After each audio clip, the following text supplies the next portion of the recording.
আসসালামাইকুম গাইস, আজকে শুক্রবার, তার জন্য মোরগ পোলাও রান্না করব। এই তো মুরগিটা ধুয়ে নিয়েছি। এখন এর ভিতরে হলুদের গুঁড়া আর মরিচের গুঁড়া মেশায়ে ভেজে নেব। বসাইতে শুরু করেছি। এই মুহূর্তে দিয়ে আমার সাহেব এসেছে, এসে বলে নাস্তা খাবে, একটু বাইরে গিয়েছিল কাজের জন্য। এখন ওনার জন্য আমি পোয়াটা ভাজতেছি। পোয়াটা ভাজার পর আমি দুপুরে রান্নার জন্য সব কিছু বসিয়ে দেবো। আমাদের বাসায় আজকে শুক্রবার হলে কী হবে, গ্যাস নেই, কষ্ট করতেছি, গ্যাসের অনেক কষ্ট। বেশি বেশি লাইক শেয়ার দিবেন আপুরা ভাইয়ারা। দেখুন মুরগিটা আমি ম্যারিনেট করে রেখেছি। এখন আমি এটা তেলের ভিতরে একটা একটা করে ভাজার জন্য দিয়ে দেব।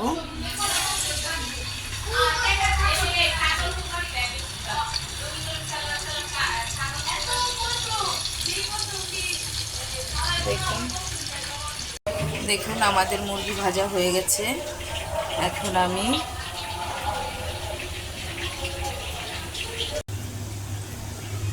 আমাদের পেঁয়াজটা ভাজা হয়ে গেছে। দেখুন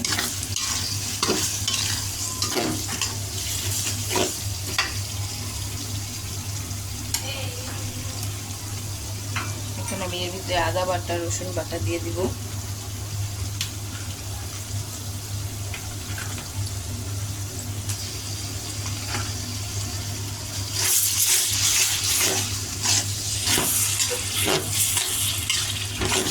এরপর আমি বাদাম, গোলমরিচ, তারপর জয়ফল জয়ত্রী বেটে রেখেছিলাম, এটাকে আমি ঢেলে দিচ্ছি।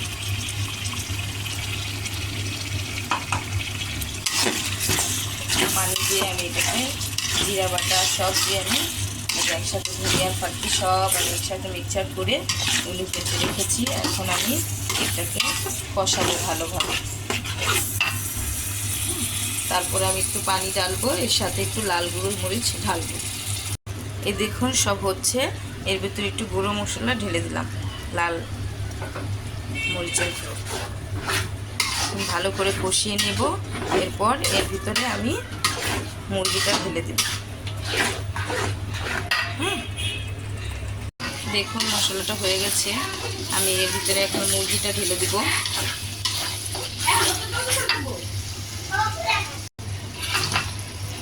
মুরগিটা ঢেলে দিলাম। এখন আমি এটাকে মিক্সচার করে নেব। তারপরে এর ভিতরে আমি একটু টক দই ঢেলে দেব।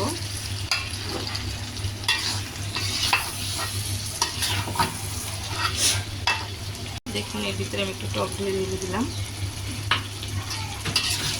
ভালোভাবে মিশিয়ে নেব।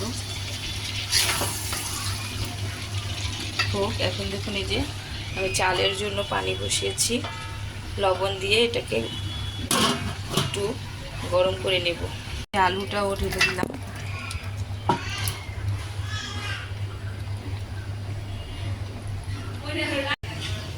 দেখুন চালের পানিটা গরম হয়ে গেছে।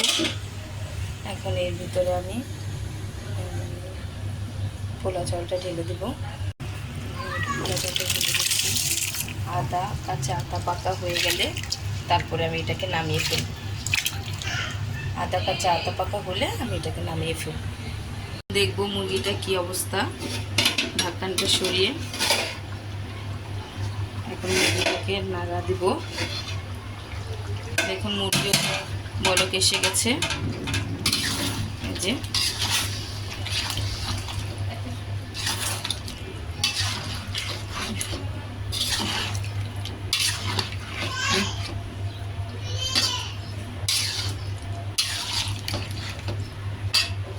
এর ভিতরে এখন কাঁচামরিচ দিয়ে দিব।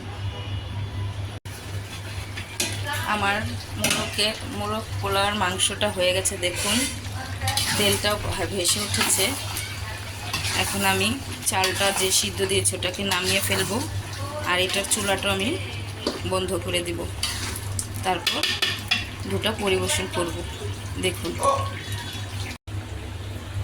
চালটা আমার সিদ্ধ হয়ে গেছে। এখন আমি পানিটা ঝরিয়ে নেব।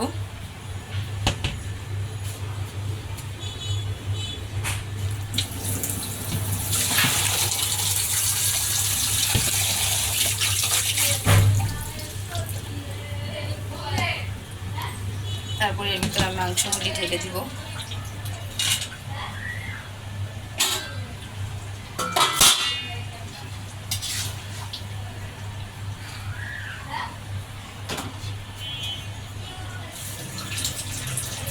নিচের সাইডে একটু বেশি চাল দিব।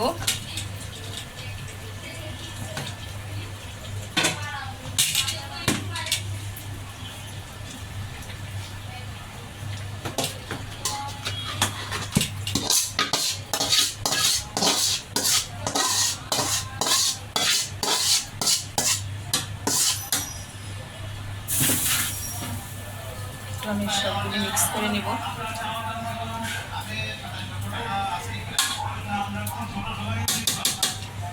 এর ভিতরে আমি সাদা চালগুলি ঢেলে দেব।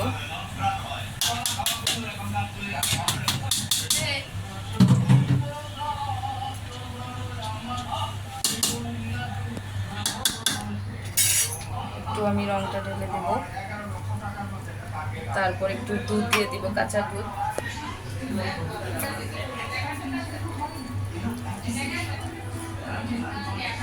হয়েছে, এখন ঢেকে আমি দম দিব। এই যে এখন আমাদের কাচ্চিটা কমপ্লিট হয়ে গেছে, দেখেন কি সুন্দর কালার হয়েছে, খেতেও অনেক স্বাদ হবে। তো এখানে শেষ করলাম। আসসালামু আলাইকুম।